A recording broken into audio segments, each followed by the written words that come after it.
ओम श्री गणेशाय नम नमस्कार बंधुगण आपण मानकु आम यूट्यूब चैनल को स्वागत।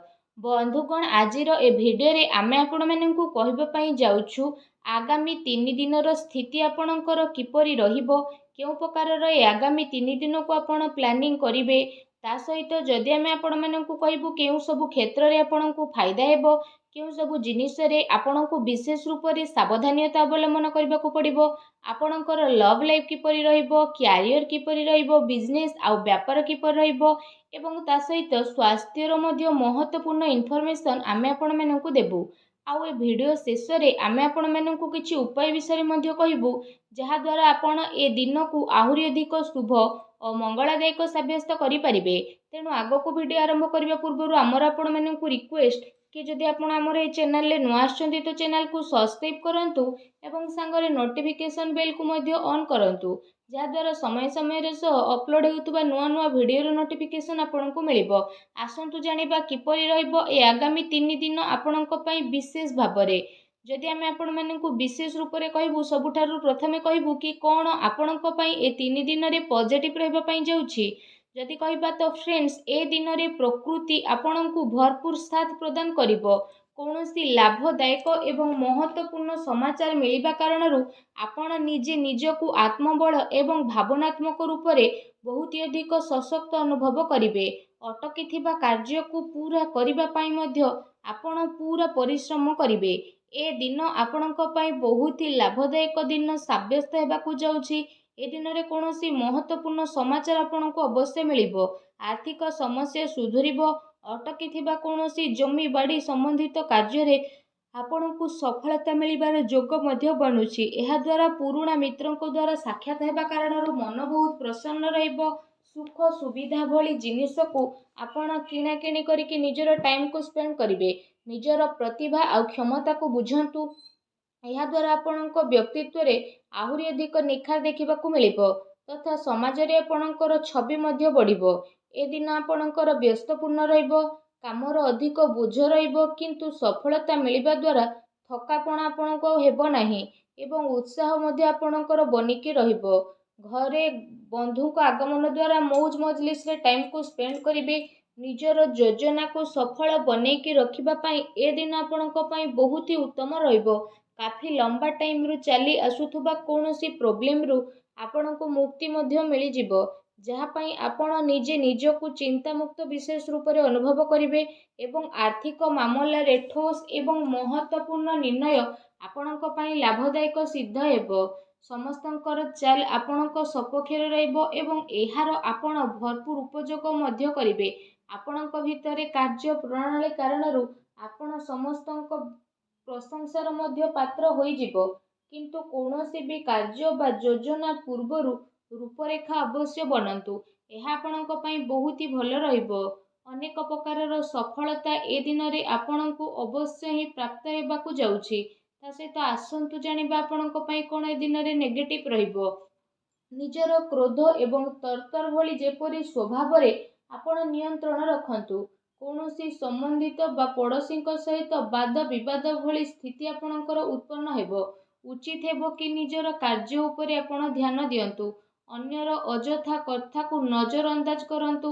मन रे किछि भूल बुझामणा बा आशंका हेबार विशेष रूप रे संभावना रहिछि। निजर स्वभाव रे नियंत्रण रखंतु, कारण केबे केबे आपणकर क्रोधपूर्ण बाणी अन्य को आहत मध्य करि पारे। एहा सह संबंध रे मध्य आपणकर कटुता आसे। आय संसाधन रे आपणकर कमी आसीबो, किंतु खर्च मध्य आपणकर बढ़िबो। सेथिपाई निज बजेट अनुसार खर्च करंतु। किछि अस्वस्थता मध्य आपण अनुभव करिवे, किंतु आपणकर कॉन्फिडेंस आपणकु एक्टिव बनेकी रखिबो। एहा सहित जदि कहिबा अन्य कारणरू कौनसी प्रकारर धन हानि मध्य आपणकर होई पारे। भाई भौणी सहित निजर संबंध को खराब ना हेबाकू दियंतु नाही। एहा द्वारा अकारण रे ही आपणकर चिंता उत्पन्न हेबो।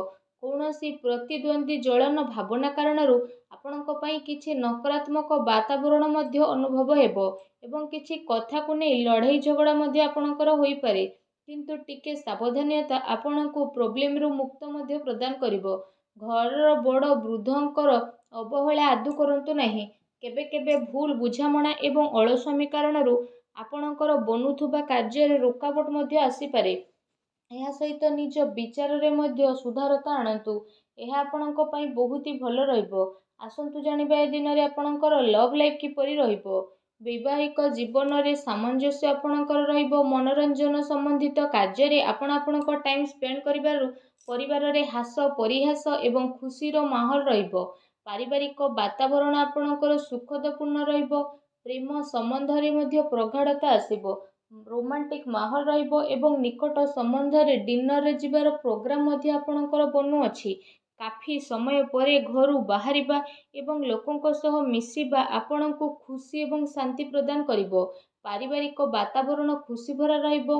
ଘରର ସମସ୍ତ ସଦସ୍ୟ ଜଣେ ଆଉ ଜଣଙ୍କ ସହିତ ଟାଇମକୁ ସ୍ପେଣ୍ଡ କରିବେ।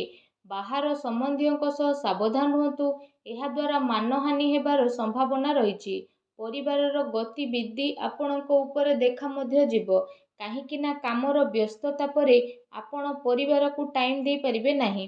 ସେଥିପାଇଁ ଆପଣ ସେମାନଙ୍କ ପାଇଁ କିଛି ଟାଇମ୍ ଅବଶ୍ୟ ବାହାର କରିକି ରଖନ୍ତୁ। ବୈବାହିକ ସମ୍ବନ୍ଧରେ କିଛି ସମୟରୁ ଚାଲି ଆସୁଥିବା ଟେନସନକୁ ଆପଣ ସୁଲଝେଇବାରେ ସଫଳ ପ୍ରଦାନ ହେବେ ଏବଂ ଘରର ବାତାବରଣ ପୁନଃ ସୁଖଦ ଏବଂ ମଧୁରପୂର୍ଣ୍ଣ ରହିବ। ଆସନ୍ତୁ ଜାଣିବା ଏ ଦିନରେ ଆପଣଙ୍କ ବ୍ୟବସାୟିକ କ୍ୟାରିୟର କିପରି ରହିବ। ଏ ଦିନରେ ବ୍ୟବସାୟରେ ପ୍ରଡକ୍ସନ ସମ୍ବନ୍ଧିତ କାର୍ଯ୍ୟରେ କମି ଆସିବା କାରଣରୁ ଚିନ୍ତା ରହିବ, କିନ୍ତୁ ଆପଣଙ୍କର ପେମେଣ୍ଟ ଆସିବା ଦ୍ୱାରା ଆର୍ଥିକ ସ୍ଥିତି ଆପଣଙ୍କର ମଜବୁତ ରହିବ। ସେଥିପାଇଁ ବେଶୀ ଟେନସନ ନେବାର ଆବଶ୍ୟକତା ନାହିଁ। ଉଚ୍ଚ ଅଧିକାରୀଙ୍କ ସହଯୋଗ ଆପଣଙ୍କୁ ଆପଣଙ୍କ କାର୍ଯ୍ୟରେ ସଫଳତା ପ୍ରଦାନ କରିବ। ତା ସହିତ କୌଣସି ବଡ଼ ଧରଣର ଅର୍ଡର ମିଳିବାର ମଧ୍ୟ ଯୋଗ ବନୁଛି। ସରକାରୀ ସେବାୟତ ବ୍ୟକ୍ତିଙ୍କ ଉପରେ କାର୍ଯ୍ୟର ଅଧିକ ବୋଝ ମଧ୍ୟ ଆପଣଙ୍କ ଉପରେ ରହିବ। କାର୍ଯ୍ୟ କ୍ଷେତ୍ରରେ କୌଣସି ନିର୍ଣ୍ଣୟ ଏକା ନିଅନ୍ତୁ ନାହିଁ। ଟିମ୍ ୱାର୍କ ବନେଇକି ଆପଣ ସବୁବେଳେ କାମ କରନ୍ତୁ। ଏହାଦ୍ୱାରା ବ୍ୟବସ୍ଥା ଉତ୍ତମ ବନିକି ରହିବ। ଆର୍ଥିକ ମାମଲାରେ କାହା ଉପରେ ଅଧିକ ଭରସା କରନ୍ତୁ ନାହିଁ, ନା କୌଣସି ପ୍ରକାରର ସମଝୋତା କରିବେ। ବ୍ୟବସାୟିକ କ୍ଷେତ୍ରରେ ଆପଣଙ୍କୁ ଆପଣଙ୍କର ପରିଶ୍ରମର ଅନୁରୂପ ବହୁତ ଭଲ ପରିଣାମ ମଧ୍ୟ ହାସିଲ ହେବ। ଏ ଦିନରେ ଆପଣଙ୍କୁ ଆପଣଙ୍କ ଭାଗ୍ୟର ଅଧିକ ସହଯୋଗ ମିଳିବ। ଚାକିରି ପେଶା ବ୍ୟକ୍ତି କୌଣସି ସରକାରୀ ମାମଲାରେ ଫସି ମଧ୍ୟ ପାରନ୍ତି, ତେଣୁ ସାବଧାନ ରୁହନ୍ତୁ। ବ୍ୟବସାୟିକ ପରିସ୍ଥିତି ଆପଣଙ୍କର ଅନୁକୂଳ ରହିବ। ନିଜର ପୁରା ଧ୍ୟାନ ବିଜନେସରେ କେନ୍ଦ୍ରିତ କରନ୍ତୁ। କୌଣସି ବଡ଼ ଲୋକଙ୍କର ମିଳିବାର ସମ୍ଭାବନା ମଧ୍ୟ ରହିଛି। ବ୍ୟବସାୟିକ ଗତିବିଧି ସମ୍ବନ୍ଧିତ ଯୋଜନା କୌଣସି ବାହାର ବ୍ୟକ୍ତି ଆଗରେ ଆପଣ ସେୟାର କରନ୍ତୁ ନାହିଁ। କେହି ଏହାର ଅନୁଚିତ ଉପଯୋଗ ମଧ୍ୟ କରିପାରେ ଏବଂ ଅର୍ଡର ସମ୍ବନ୍ଧିତ ସବୁ କାର୍ଯ୍ୟରେ ପକ୍କା ବିଲ୍ର ଆପଣ ଉପଯୋଗ କରନ୍ତୁ। ଚାକିରି କରୁଥିବା ଜାତକଙ୍କ ପାଇଁ ଏ ଦିନ ବହୁତ ହି ଲାଭଦାୟକ ଦିନ ରହିବାକୁ ଯାଉଛି।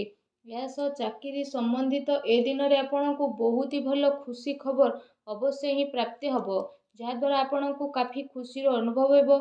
ଆସନ୍ତୁ ଜାଣିବା ଏ ଦିନରେ ଆପଣଙ୍କ ସ୍ୱାସ୍ଥ୍ୟ କିପରି ରହିବ। ଗ୍ୟାସ୍ ଏବଂ ଏସିଡିଟି ଦ୍ୱାରା ଆପଣ ପ୍ରୋବ୍ଲେମ ରହିବେ। ଖାଦ୍ୟପେୟରେ ସଂଯମତା ରଖନ୍ତୁ। ବ୍ୟବସ୍ଥିତ ଦିନଚର୍ଯ୍ୟା ରଖିବା ପାଇଁ ଆପଣଙ୍କୁ ଆବଶ୍ୟକ ରହିଛି। ସ୍ୱାସ୍ଥ୍ୟ ମୌସୁମୀ ପରିବର୍ତ୍ତନ କାରଣରୁ ଥକାପଣ ଆପଣଙ୍କୁ ଅନୁଭବ ହେବ ଏବଂ କମଜୋରି ଅନୁଭବ ହେବ। ନିଜର ଇମ୍ୟୁନିଟି ସିଷ୍ଟମକୁ ଷ୍ଟ୍ରଙ୍ଗ କରନ୍ତୁ।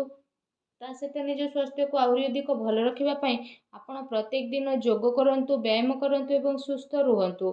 ଆସନ୍ତୁ ଜାଣିବା ଆଜି ଆପଣଙ୍କ ପାଇଁ କ'ଣ ବିଶେଷ ଉପାୟ ରହିଛି। ଏ ଦିନରେ ଆପଣ ବିଶେଷ ରୂପରେ ସ୍ନାନ ଆଦି କରିସାରିବା ପରେ ନିଜର ଶ୍ରଦ୍ଧା ଅନୁସାରେ, ନିଜ ସାମର୍ଥ୍ୟ ଅନୁସାରେ ସବୁଜ ମୁଗର ଦାନ ଭଗବାନ ଶ୍ରୀ ଗଣେଶଙ୍କୁ ସ୍ମରଣ କରିକି କରନ୍ତୁ। ଏପରି କରିବା ଦ୍ୱାରା ଭଗବାନ ଶ୍ରୀ ଗଣେଶଙ୍କ କୃପା ପ୍ରାପ୍ତ ହେବ ଏବଂ ଆପଣଙ୍କ ଜୀବନର ସବୁ ଦୁଃଖ କଷ୍ଟ ଦୂର ହେବ, ସବୁ ବାଧାବିଘ୍ନ ମଧ୍ୟ ଦୂରେଇ ଯିବ। ଆଶା କରୁଛି ଆଜିର ଭିଡ଼ିଓଟି ଆପଣଙ୍କୁ ଭଲ ଲାଗିଥିବ। ଭିଡ଼ିଓଟି ଭଲ ଲାଗିଥିଲେ ଭିଡ଼ିଓଟିକୁ ଲାଇକ୍ କରନ୍ତୁ। ଆଉ ଯଦି ଚ୍ୟାନେଲରେ ନୂଆ ଆସିଛନ୍ତି ତ ଚ୍ୟାନେଲକୁ ସବସ୍କ୍ରାଇବ୍ ମଧ୍ୟ କରନ୍ତୁ। ଧନ୍ୟବାଦ।